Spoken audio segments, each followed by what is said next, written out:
alaikum. I have a poem I'd like to read from Rumi, and you probably know the story, but this is where it gets a little more detailed, and I thought I'd like to see what you think.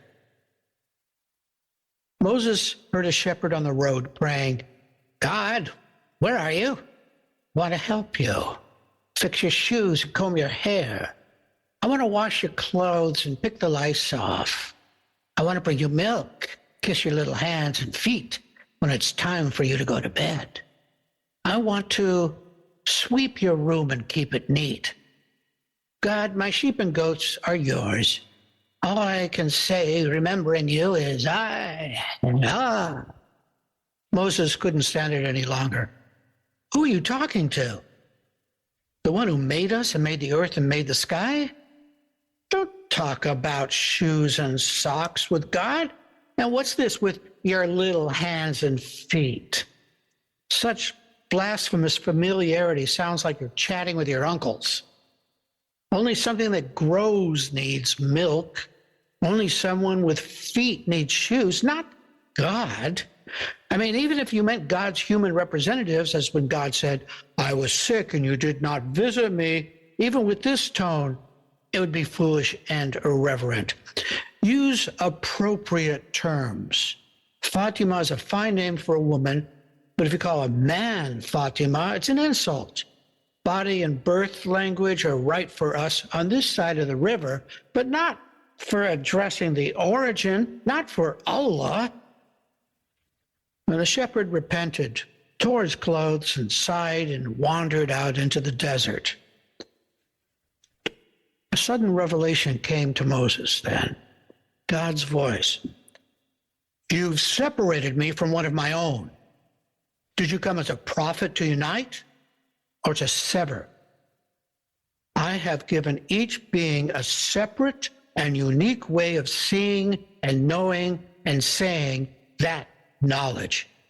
What seems wrong to you is right for him. What is poison to one is honey to someone else. Purity and impurity, sloth and diligence in worship, these mean nothing to me. I am apart from all that. Ways of worshiping are not to be ranked as better or worse than one another. It's all praise, and it's all right. It's not me that's glorified in acts of worship. It's the worshipers. I don't hear the words they say. I look at the humility, that broken open lowliness is the reality, not the language. Forget phraseology. I want burning. Burning. Be friends with your burning. Burn up your thinking and your forms of expression. Moses, those who pay attention to ways of behaving and speaking are one sort. Lovers who burn are another. Don't impose a property tax on a burned out village. Don't scold the lover. The wrong way he talks is better than 100 right ways of others. Inside the Kaaba, it doesn't matter which direction you point your prayer rug. The ocean diver doesn't need snowshoes. The love religion has no code or doctrine, only God. So the ruby has nothing engraved on it, doesn't need markings. Moses ran after the shepherd. He followed the bewildered footprints, in one place moving straight like a castle across a chessboard, in another sideways like a bishop, now surging like a wave cresting, now sliding down like a fish, with always his feet making geomancy symbols in the sand, recording his wandering state. Moses finally caught up with him. I was wrong. God has revealed to me that there are no rules for worship. Say whatever and however your loving tells you to. Your sweet blasphemy is the truest devotion. Through you, a whole world is freed. Loosen your tongue. Don't worry what comes out. It is all the light of the Spirit. The shepherd replied, Moses, I've gone beyond even that. You applied the whip, and my horse shied and jumped out of itself. The divine nature and my human nature came together. Bless your scolding hand and your arm. I can't say what has happened. What I'm saying now, it's not my real condition. It can't be said. The shepherd grew quiet. When you look in a mirror, you see yourself, not the mirror. The flute player puts breath into a flute. Who makes the music? Not the flute player. Whenever you speak praise or thanksgiving to God, it's always like this, dear shepherd simplicity. When you eventually see through the veils of how things really are, you will keep saying again and again, this is certainly not like we thought it was. What are your thoughts about that? It's a good poem, huh? Oh, yes. And your enactment of it was really fun. Thank you. It helped tell the story. I'm not very good at quoting things, but the phrase came to me that is, I think, repeated a few times in the Quran, at least once anyway, that I am as my devotees perceive me to be or think me to be, how they see me. And that's, myriad ways that Allah reveals himself. Yeah, that is really one of the deepest ways of looking at how we see Allah and what we make him, because he didn't make us in his image. Whenever we talk or praise him, we're making him in our image. And that as we begin to understand more and more, and in that sense lose less and less of our known structure and realize that we know nothing, that it becomes clear that, well, one way I think of it is like it's all love, that everything that holds together this whole thing is this intelligence behind it, this love that connects everything together. And I think that's what dark matter is. Oh, wow. Talk about a different perception. Wow. So, and I think because of that, part of science is measuring. Mm-hmm. And sometimes we don't have the right equipment yet to do it scientifically, but I'm beginning to understand that we have the heart as a way of measuring things, but it's a little more subtle than the technology that we have. A lot more subtle. And part of the thing that we're learning as Sufis is learning how to tune into the subtle nature of things and learn how to measure from that perspective.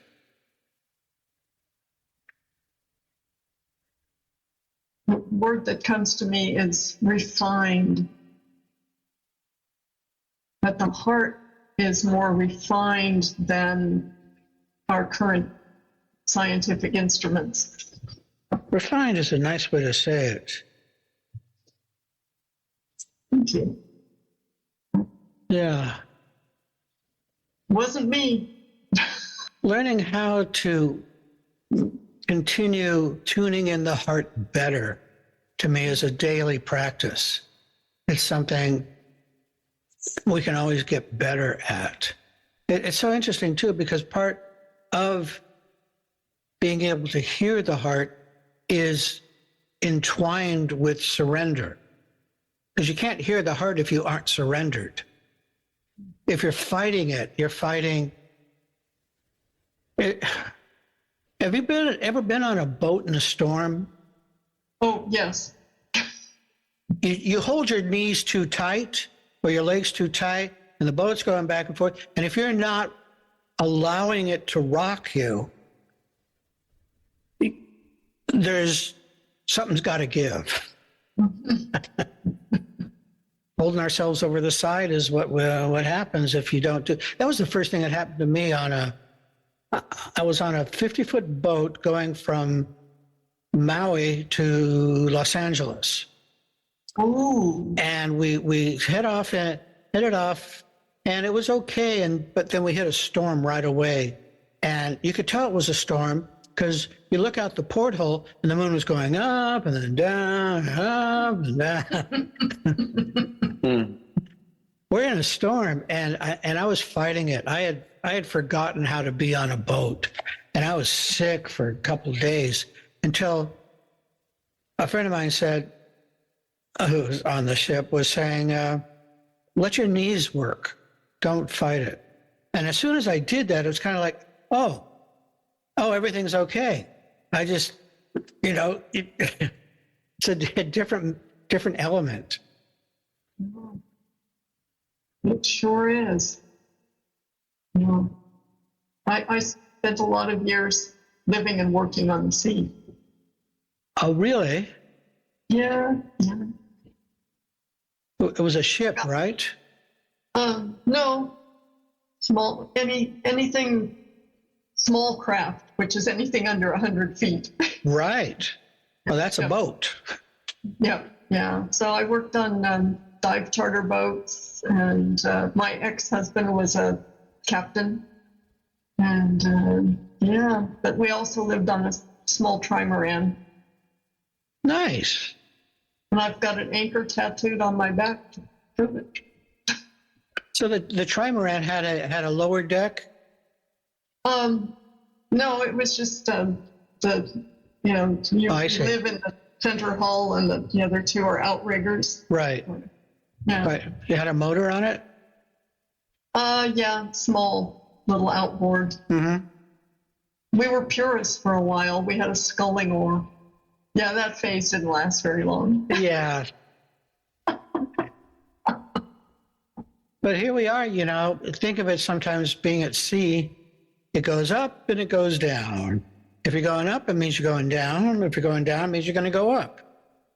Yep. Nothing's ever steady. Not very often. Not often, unless you're in the doldrums, which you probably discovered too in some of your sailing adventures. Yeah. The doldrums. Doldrums and it's when there's no wind. There's nothing. Nothing's moving. There's no storms. There's no nothing. And if you're a sailboat, you're stuck. Mm-hmm. And you just have to wait it out, unless you got some motor or something, or you got your paddles. You try and get to some place where there's wind. But there's lots of places like that out there in the Pacific. And we came across one on the sailboat, jumped over and, was swimming around in it and found a turtle. Big turtle stuck in one of those nets. So we freed it, and it snapped at us and swam off. It was cool. Wow, wonderful. Yeah. That's why you were stuck in the doldrums. The turtle needed you. Hadn't thought of it that way, but yeah. Yeah. Yeah. So what I hear in this one, after going through it a number of times, and like years ago and coming back to it, it's kind of what Sheikha is talking about with the Akim al-Salat, that how you and Allah, your relationship is unique. don't compare it to others and don't expect it to be like anybody else's. Your job is to hone in on that, find how that compass works. And then, yeah, go ahead. Something that struck me, which I'm going to explore. I remember mentioning to you that frequently Rumi poems do not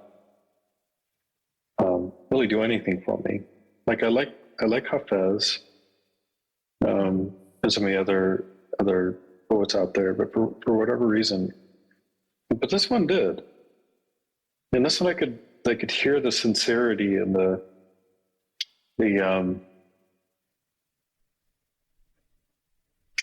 I don't know. There was like a moment where my heart was like,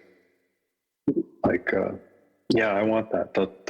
That sounds right. That sounds nice. It's like around the time when he was talking about the burning and all that. So I don't know. I'm just making a comment, but explore that more to see if like that'll be maybe something that I can use as part of my connection. Mm-hmm. Well, there's a couple things too that might help in understanding what Rumi's writing about, because he uses kind of terms that refer to something else. So, like when he says the friend, he's talking about Allah, but that relationship of closeness. In quick overview of comparative religion, there's the idea of Allah as immanent and transcendent. The immanent is the one that you're close to, like your jugular vein, like your heart.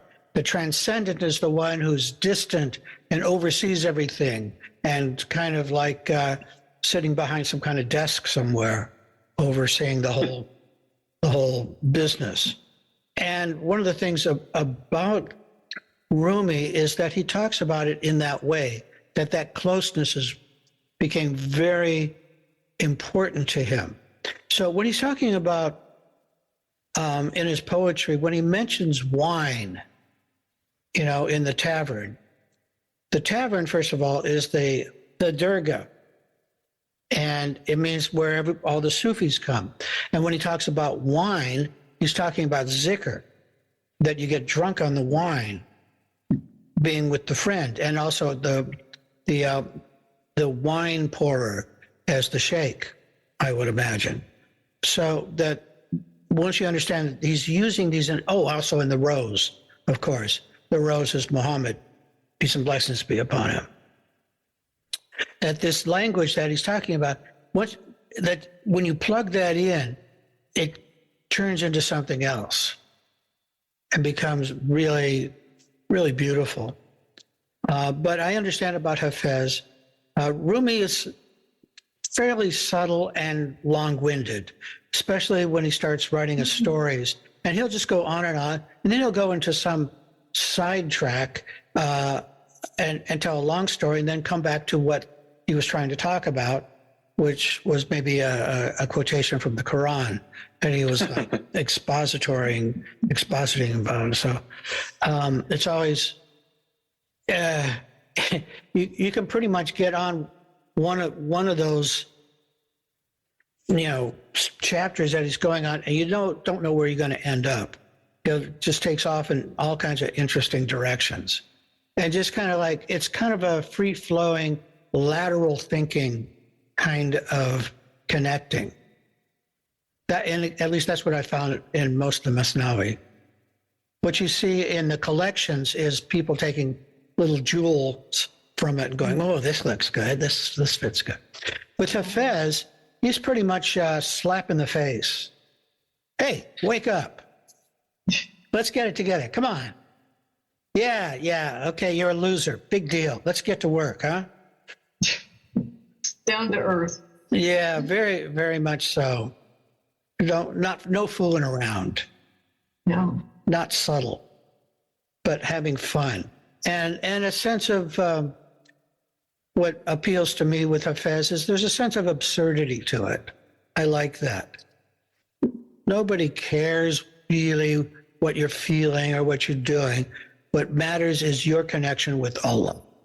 Is that good? Is that going okay? You having trouble? We all have trouble. You're angry? Get in a shouting match with the guy. Don't hold back. He can take it, and we know who's going to win. So don't worry about it. Right? I mean, we all have problems, and it's kind of like, which way are you going to choose? And you don't know how it's all going to come out, which is why he says at the end, this is certainly not like we thought it was. Meaning all your expectations and how you think it's going to be dissolve like sugar and water, which is also a reference to phenophila. The idea of just being absorbed into the way things are. Okay, so that's what I had to say. Questions, comments, things you want to look at? Could you expand on the process of burning? Yes. Referring back to another Rumi poem. I'll just do my impression of it. It's even as Sheikh told it. It's just, think of it like this. There's Allah is the cook. You are a chickpea, otherwise known as a garbanzo bean. You know how hard those things are? Man, you could bounce them around. They're almost like BBs or shot. They're so hard.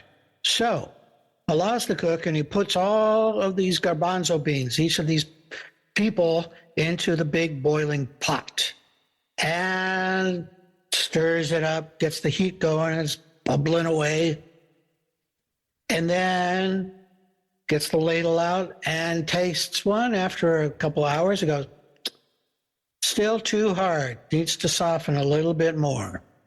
More cooking. Now, in Sufism, and probably actually in some other indigenous cultures, the idea of the burning is the idea of sometimes known as the shirt of fire. Have you ever heard of that, Rosie? No. I think it was with, the Apaches who, the idea was if in some of their searches, when they go inside, the idea was to wear a shirt of fire in the sense of you should feel this burning in your chest.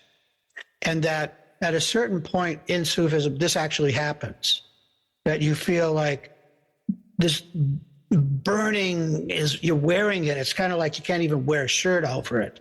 It's like, it's your nafs cooking. You want to get to that point.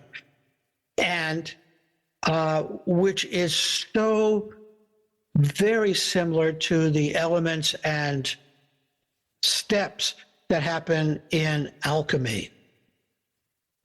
Alchemy being the basis for actually Sufism and the Maqam system and all that we talk about. It's just been interpreted into Islam or whatever happened before that and whatever works. But the idea of alchemy is the cooking out of impurities through these different methods that require specific practices, which is outlined in the Maqams, how that works. Even the connection to days of the week, the color, and the prophet. Now, the thing about the burning is, as you go through each level of the Maqams, you have a prophet that is your guide in that system there, in that step or station. That prophet is, your job is to get to know that prophet whether it's Adam or Solomon or Job. I think Idris is also Enoch. I think that's a similar thing. Do you agree, Rosie? I'm not sure. I hadn't thought of that. Yeah. Not heard of that. Okay. Way that you do that, how you get to know and have Rabita with the prophet, is to read everything you can about them. To me, Rabita is kind of like tuning a radio. That each prophet is transmitting on a different frequency. Our job is to refine our ability to get that specific frequency. Everybody has a frequency. The prophets are just like big transmitters for the purpose of helping us. That's their job, is to help us. So you call on their name and you allow yourself to see if you can create Rabita with them. Each one of them has a special way of their connection with Allah. Their connection with Allah is specific to them, which helps you because they were humans and lived like we do and had problems like we do, only bigger. Very often bigger problems. And as you work with them, they show you more and more about how to overcome the problems within that maqam.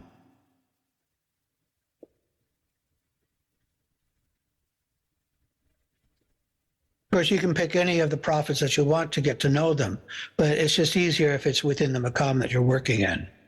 Does that make sense? Mm-hmm. For example, if you start going into like Joseph, he was unjustly accused and thrown into jail. Things seemed to be all against him. And I think he almost even convinced the judge, but Allah said, no, this guy needs to be in jail. I got some work for him to do there. And what that taught me was that, and for the next 12 years, Mr. Joseph was incarcerated. Was he in prison? Well, he was working for Allah. What does that mean? Was that prison or is that freedom? To me, that's, if you're working for Allah, it doesn't matter where you are. So here he was, and what he was learning in all that time was how to be close to Allah, and his learning was on levels of dream interpretation. He was learning how to do that better and better. And so by the time the king came to him and said, listen, I heard that you interpret dreams. He didn't have internet social skills. It was word of mouth. So he had set this up so that he was known as a dream interpreter. And the king came and said, listen, I had this dream about 7 beautiful bales of wheat and then 7 dead, it was dry. What's that about? And Joseph explained to him about the 7 years of plenty and the 7 years of drought. And the king said, hey, you're pretty smart. Why don't you take care of that? Can you be my agrarian counselor? Be in charge of that? And of course, this was after Joseph had been pretty much kicked out of his family by his lovely brothers who were jealous of him. So Egypt now has kept store of all the wheat during those 7 years of plenty.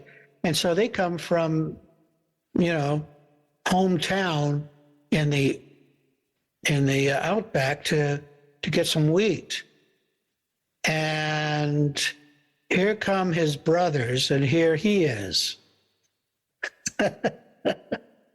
Anyway, the idea of sometimes things take time and we don't know why we're there, but the point is that it's your job to get your connection with the law as good as you can get it. I think there's something going on. You wouldn't be there if it wasn't for Allah wanting you to be there. So learn what you need to learn. When you've learned it, you will be escorted to the next event. And it works. It absolutely works. And you may realize that you've learned what you needed to learn and you're escorted to the next one. You may not think of it as an escorting. Sometimes it's being fired. Happen to be. So that you can move on and not get attached to that as a job, but as a time of learning and growing. Opportunities. Yeah, and it just doesn't look like it at the time, though, you know? It looks like, why do you hate me so much? Why are you firing me? I was good. I did, what? Anyway, so what was weird was I was angry, but I could see it coming for a couple months. There was something, there was something off. I could feel the powers that be were doing something. And the day that I had to turn my keys in and be marched out with my cardboard box of my own stuff, it's kind of like I was angry, but I could not open my mouth. I couldn't say anything because I knew if I did, I'd say something stupid. So, but it was right. It was like, okay, yeah, next job. Yeah. And you don't know what's next. And again, that's where surrender and trust come in. Mm-hmm. If it's the right thing, you'll know it in your heart. It doesn't mean that you have to like it. Usually it's kind of like, why do you hate me? Why am I a victim? Why me? So what we try and do is stay positive. And that's kind of one of the other things I wanted to talk about is that over the next 4 to 5 years, things are going to suck. Big, bad. And they already are. 100 days in office, and the idiot has made everything so much worse. So it's really important to be positive and to be a source of compassion and empathy for those around you, because they may come to you. Your job is to keep your connection, stay centered and balanced, and do the things that help balance you, because it's just going to be a wild ride. We're entering a time of fascism and authoritarianism and what somebody calls the broligarchy. No. Or another one I heard today was it's an internet coup. As all the data is being harvested and mined, our privacy is being lost. So it's very important that we keep our, let's call it power or sense of honor and privilege to be alive. We have rights. Being loving and caring to those who are going to, well, already thousands of people are out of work who kept the world running nicely. Our responsibility is to find our own way to not be taken over or allow it to happen. It's going to be dangerous. It's already dangerous in the sense of like people being thrown out of the country for what they say and do and think. That's horrible. So it's important that we stay positive and we stay doing the things that make us feel like we're doing something about it in whatever small way we can, but it's with each person that we meet. Each person that we're with, we need to show unity and keep our own unity together. These people in power are trying to make it normal to talk abusively. And these people that want, this is a Christian country and all that kind of thing are not at all Christian. They do not show love or care or compassion for those that are poorer. It's exactly the opposite of what Christ taught. exactly the opposite of what all the prophets have taught. So it's really important that we stay positive and strong and find the things that nurture us and those around us with love and care. And it doesn't take much, but it takes an awareness that there is a riptide that's eating at our shore, and we have to remain vigilant that we're not pulled into it. The morning after the election, I turn on my phone, and the first thing I see is a message from Sukaina in London saying that everyone here is praying for you. No. Yeah. Like, okay, I guess that's the results of the election. Oh boy. Mm-hmm. So we're in a new world, but this is one that this is where Sufis thrive, in the sense of, like, you learn how to be flexible, harmonious, and have a sense of humor. Yeah. There's many Sufi stories about times like this where people would come to an alleged Sufi's house to be searched. The story goes, well, the householder would say, "Oh, I'm so glad you're here. I have these poisonous books. I was hoping you'd find somebody to come and take care of them because they just disturbed the hell out of me. Please take them away. Burn these because they have no relevance to me whatsoever. Thank God you're here." The idea of being invisible but being of use. I feel comfortable in that. I like working in the background. Me too. Yeah, I don't like being up front. The people that we meet, if we are caring, empathetic, can also, doing zikr, the way I think of it is we create a field of peace around us when we do zikr, so that when people come into contact with that field, they feel peaceful as well. But that means that we have to work on keeping that field going through zikr and positivity, because as we go through this, it's going to be easier to fall into the depression gravity holes. Yeah.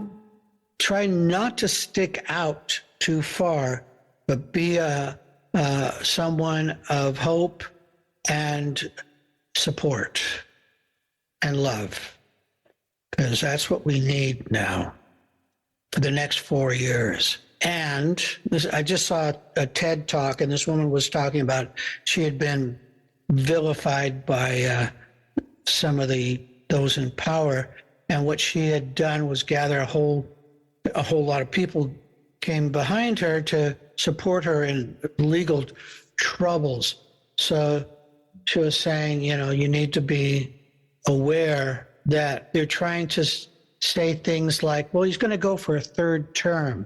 And they keep saying that to make it a normal thing to talk about. Steve Bannon was just on with Bill Maher.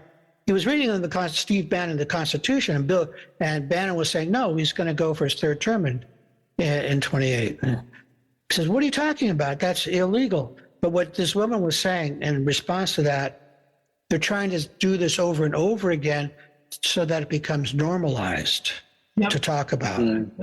That's exactly. So we have to be aware of these kinds of things, because that's part of the game plan, their game plan, to get all these distractions out there, show everything's a mess, and we're here to help clean it up. And we have to go, no, that's not democracy. Anyway, thoughts for the day? Good. Yeah. Lots of thoughts. Yeah. Yeah.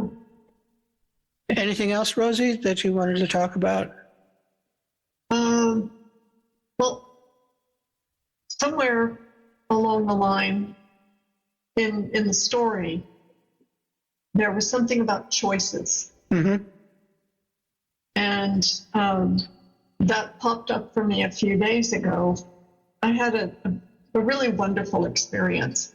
So I'm in the middle of doing my healing practice, and suddenly this distraction comes in, and I get a message that I'm supposed to get in touch with a new friend. Her mother was a good friend of mine. She passed away a number of years ago.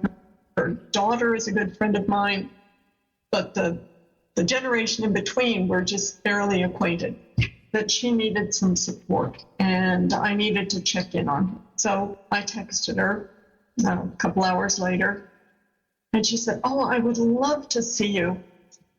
By the way, today would have been my mother's birthday."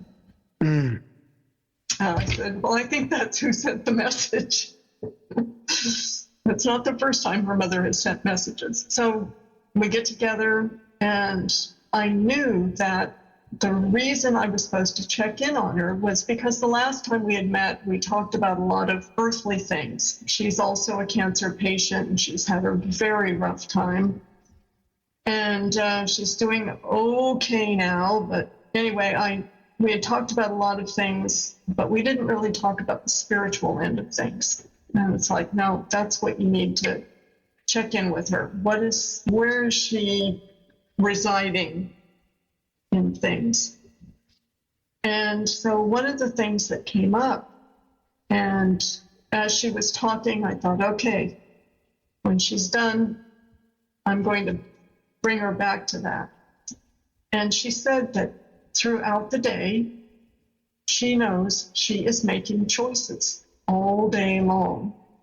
How to respond, how to think about something, how to look at something, what to say, what words to use, when timing of things. It's choices all throughout the day. What's the best thing? What brings me closer to God? If I go here, if I say that, do I respond to this person? And so it was very revealing, and it was also something that showed me how deeply her connection was growing through everything she's been through. So I think part of that is also, as we're going along and we're talking about connection, when we get a little inkling of an inspiration like that, whether you call it a message or an inspiration or just a thought that pops in, well, we stop and take it in and take action on it if it requires action. And the more we do that, the more the messages come and the clearer they become. That's been my experience. Yes, you have two. It sounds like there's two things that you're talking about here. One is about choice, and the other is about responding to a subtle dingle dingle. Mm-hmm. Yep. That's the technical term? Yep. I think that's in our glossary. The new book we're working on with South African people is one that's going to be coming out is what Insani Camille is about. Mm-hmm. And this new one that we're working on, a sequel, is Becoming Insani Camille. And this first book, it's really great. It's like, I don't care about the book. Just hanging out with these people and talking about this stuff, my mind, that's just fun. It was so much fun talking about it. But this idea came to me that there's so many different kinds of choices. And I started to enumerate them, and I came up with about 12 different kinds, or how we make choices, where they come from. And of course, there's a choice by the heart. You choose, I want because my heart says to do it. But there's also all these other ones, like, this is what I learned, so I have to choose this, or I have to do it this way because it's against what I was brought up to do, and I'm a rebel. I'm trying to, and all these other kinds of ways, because everybody else is doing it, and because anyway, I'm actually trying to find where I wrote it, and I created a little chart. I had never thought about this before, and it was really, really fun to think that we're choosing, but there's all these other factors that are going like, go like there and go here, now go here, and now here's your choice. That is not following any kind of logic or deduction or induction or anything. It's a cultural paradigm. Basically, you want to fit in and not make waves. We learn how not to think for ourselves. Mm-hmm. So I'll try and find this, and I'll post it if you like. So the other is in Rabita, when you feel something, in almost all heart stuff, we tend to ignore it or go, I got other things to do. The trick in learning how to listen to the heart is, one, you have to be quiet. Mm. And getting the brain to be quiet is, that's a whole big thing just in that. Then the second thing is, now that you hear the heart, what are you going to do about it? Our normal way is to argue with it. Go, nah. And so the heart goes, okay. But you're not going to argue about it? No. Why? Why would I do that? The next levels up is figuring out, who is this coming from? Sometimes we don't know. What we do is, if it feels like somebody is asking for help, this is in talking with Sheikh and Sheikha about this long time ago. They said, pray for them, for whoever it is. You just, may peace and blessings be upon you, and may Allah help you. But sometimes we get an inkling of of who that is. As you do that, you can also do, but like what you did is like, you went for it right away. It's part of the practice of being Sufi. It's like, you go for it. If you're wrong, you're wrong. And then you've learned from that. But if you're right, then great. You're on track. And what Sheikh and I would do would be, if I got a message from him or he got a message from me, we would call. Just so that we had evidence, is like, yes. Or I felt like I had Rabita with you at dinner time. And he would say yes or no. No, that wasn't me. And then I would go, okay, wasn't him. Who was it? Because he was, big transmitter. Yeah. So I could refine the signature and kind of like, okay, you get better at it the more you practice it. But the first is being able to just acknowledge, I got a dingle. Recognition. Yeah. It's okay to be wrong, because that's how we learn too. You go, did you call me last night, or were you thinking about me last night? And then the person can say yes or no. And then you got some evidence. That's scientific evidence. And then you begin to hone about which is good, which is true, which is imagination. And you get better at it. It's like with friends, when you're thinking about someone or someone's thinking, and then the phone rings. Mm-hmm. You go, I was thinking about you. Yeah, you go, I beat you to it. I called you first. Yes, exactly. And of course, there's all kinds of other things that happen. Now, as you know, we used to have zikr in the back of the pizzeria in Nampa. And Sheila was talking about one time they were way out in the boonies and the car broke down and they couldn't get the cell phone to work because there was no pickup from there, no coverage. So they just did a hard rabita to Sheikh, and he said, somebody go out here and get these people. And people are going, what are you talking about? We're going for a ride. And went and picked them up. But there's lots of things that happen that I know for certain could only happen that way. Yeah, so, exactly. It's good practice. Good practice, and it's okay to be wrong. You're not a victim. You're not a loser. It's just gathering evidence. It's just data. Yeah, so you hit some wrong notes along the way as you're learning, Well, what do you expect? Okay, well, that's all I got for today. Bismillahir Rahmanir Rahim. Alhamdulillah Rabbil Alameen, Rahman Rahim, Maliki Yawmiddin. Iyyaka na'budu wa iyyaka nasta'in. Ihdina siratal mustaqim, siratal ladzina an'amta alayhim, ghayril maghdubi alayhim waladdallin. Amen. Ooh, thank you for being here. Appreciate it. Thank you, Sheikh. Thank you, Rob. Thank you, Shay. Thanks, Rosie. Thanks, Sheikh. Thank you. Bye. Bye-bye. Alaikum salam. Alaikum assalam.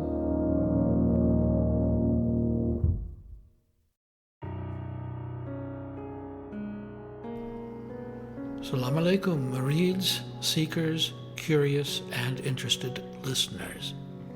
We appreciate you and are happy to share our Sufi message.